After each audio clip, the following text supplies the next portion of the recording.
Oh putain, j'avais vraiment pas envie de parler de ça aujourd'hui. Bon ben voilà quoi, les talibans ont instauré une nouvelle loi, désormais c'est possible d'épouser les petites filles de 9 ans. Bon, les gens ils s'offusquent, et c'est très bien, mais en même temps ça fait 47 ans que l'Afghanistan est dans la merde. Ils ont même détruit des statues bouddhistes, les talibans. Bon, je sais que c'est le truc le moins grave pour certains d'entre vous.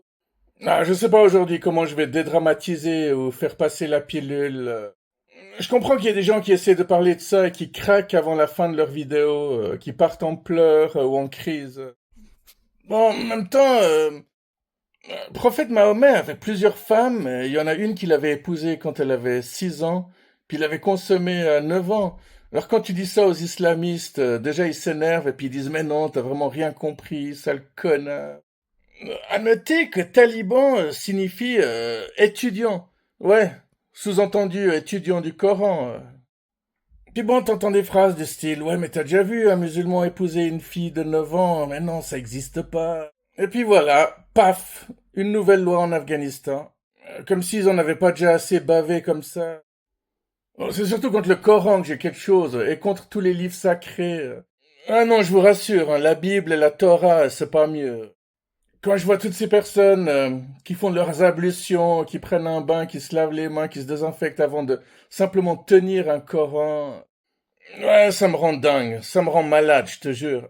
Moi, je voulais me faire ma propre opinion, hein. Je voulais pas critiquer avant de l'avoir lu, et voilà, j'ai sérieusement commencé à le bouquiner, quoi.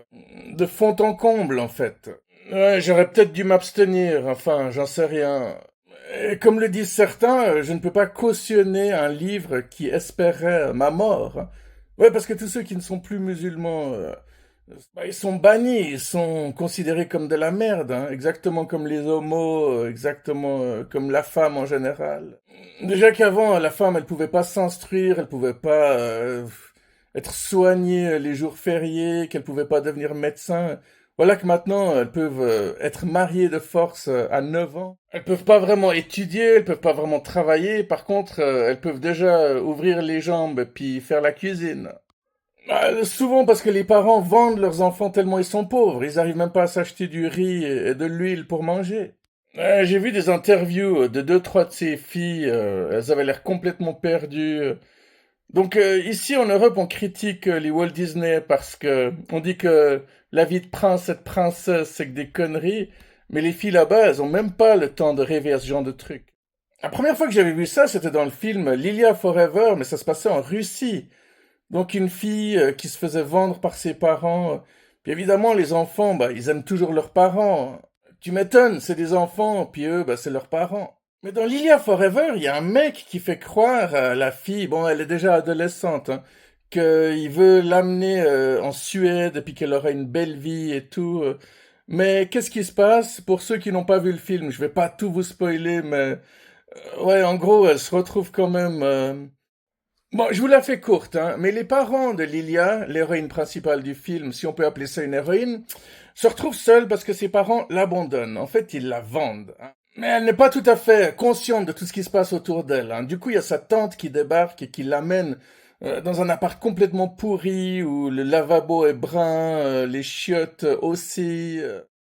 Et puis Lilia, elle se dit, bah merde, je pourrais pas vivre comme ça, hein. Du coup, elle tombe amoureuse d'un mec, et puis il lui promet monts et merveilles, il lui dit qu'ils doivent partir en Suède, mais le jour du voyage, lui, il a tout à coup un imprévu, mais il la laisse prendre seul l'avion.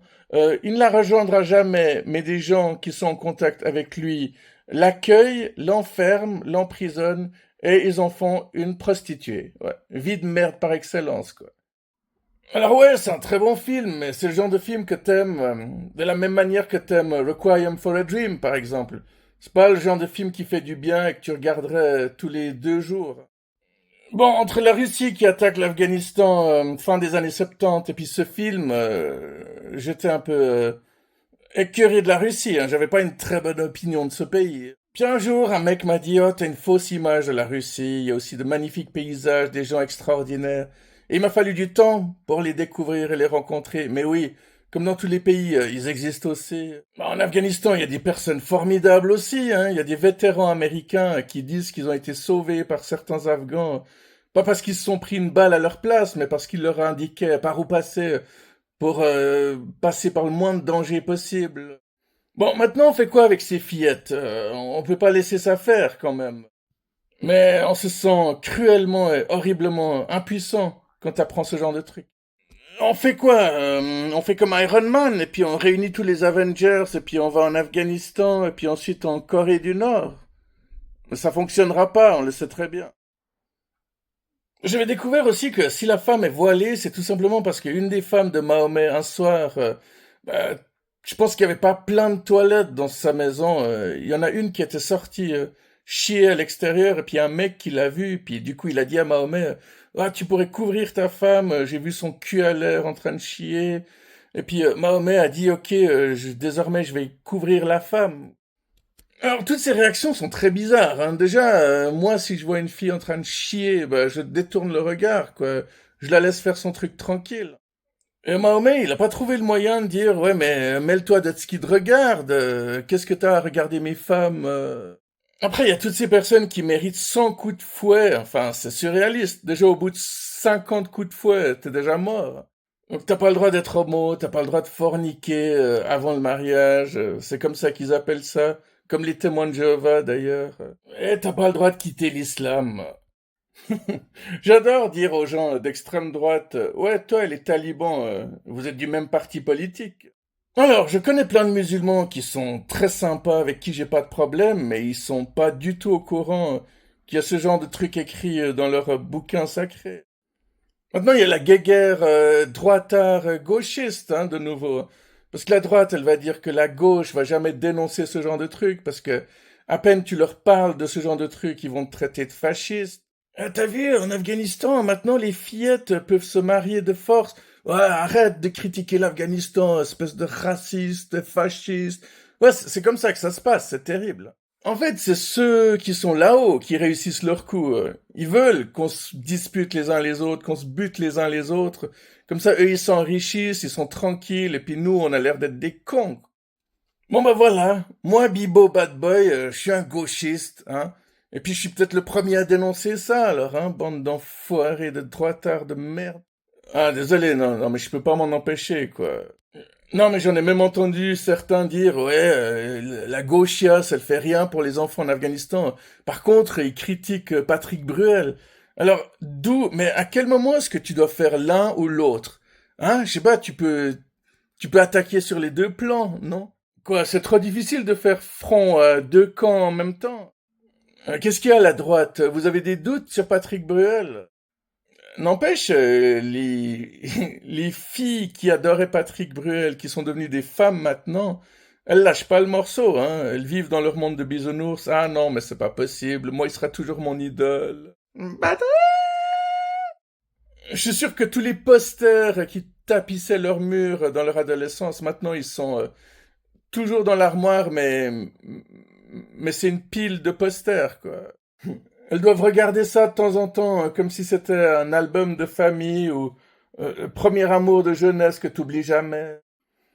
Bon, j'ai beau être contre le Coran, le mec sur TikTok qui avait arraché les pages et puis qui avait utilisé pour faire son ménage, c'est pas le genre de truc que tu fais non plus quand tu sais qu'il y a une horde de personnes qui sera prête à te tuer parce que pourquoi est-ce que les gens sont en colère? C'est quand leurs valeurs sont touchées et puis tu rigoles pas avec ça. Bon, alors moi, ça va, je peux me défendre, hein. Puis de toute manière, quoi que je fasse, je serai toujours en danger, mais ça fait partie de ma vie. Mais c'est aussi un choix, hein. C'est moi qui ai décidé d'avoir cette vie. À noter que, il est aussi marqué dans le Coran que tu peux frapper ta femme du moment que tu laisses pas de marque. Récemment, il y a des articles qui sont apparus qui ont dit à peu près la même chose, mais ils ont dit t'as le droit de frapper ta femme du moment que tu ne lui casses rien, que tu ne lui casses pas les os, tout ça. Ouais, du coup, c'est de la lâcheté, hein. Vu qu'elle est couverte, tu peux pas voir si elle a des marques quelque part. Non, mais c'est dramatique, les gars. Ouais, je me sens super impuissant cette fois. Parce que finalement, je fais que d'aboyer. Je sais pas comment agir cette fois-ci. Créer une association pour essayer de nourrir toutes ces personnes, pour éviter qu'elles vendent leurs enfants, j'en sais rien. Si Dieu existait vraiment, est-ce qu'il laisserait vraiment faire ce genre de truc? Franchement, j'en doute. En même temps, on parle toujours d'un Dieu d'amour, alors que finalement, c'est plutôt un Dieu de haine à qui on a affaire. Si tu fais pas tes prières, t'iras pas au paradis. Ah, si tu fais ci, t'iras au paradis. Si tu fais ça, t'iras pas au paradis. Ah, tu verras, hein, lors du jugement dernier, tu feras moi le malin. Putain, mais qu'est-ce qu'ils sont cons les gens qui disent ça. Ils me sortent par les yeux, par les oreilles et par le trou du cul aussi. Surtout que parmi ces gens-là, j'ai demandé à certains d'entre eux qu'est-ce qui est plus choquant, de consommer une fillette de 9 ans ou de manger du porc. La plupart m'ont répondu manger du porc. Bon allez, je vais vous laisser pour aujourd'hui. Prenez soin de vous. Ouais, au moins ça, quoi.